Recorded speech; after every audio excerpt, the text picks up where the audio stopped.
talk to you about the different skin layers, it's vital that you know what depth of the skin that you are working in.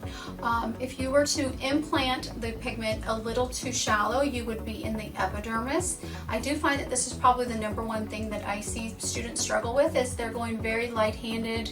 Maybe they're a little nervous, or maybe they don't want to hurt the patient, and so they're a little too soft-handed, and they get that pigment implanted into the top layer of the skin, which is the epidermis area.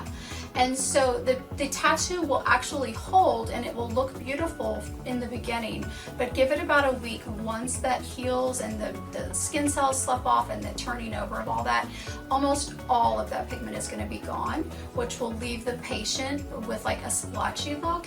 And I find that it's really deflating for the patient, because they leave with beautiful artwork, and then a week later they feel like maybe they're not a candidate, or maybe they did something wrong. It's also deflating for you as an artist. So it's vital that you learn how to get that pigment into the dermis, which is where it belongs, just a little bit deeper.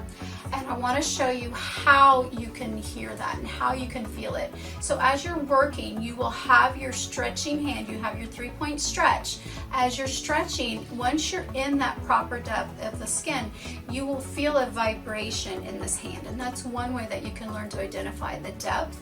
You will also start to hear your machine make a little bit of a gargly sound. So with experience and practice, you'll be able to feel it, and you'll be able to hear that you are right there in that sweet spot, or the dermis.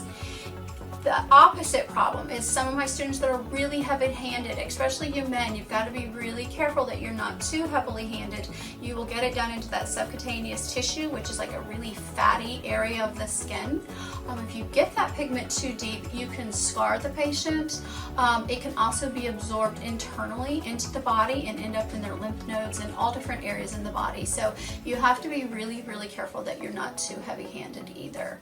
So I look forward to working with you some more on this in the depth. That's just vitally important that you learn to hear and to feel and to be able to identify the depth that you're in.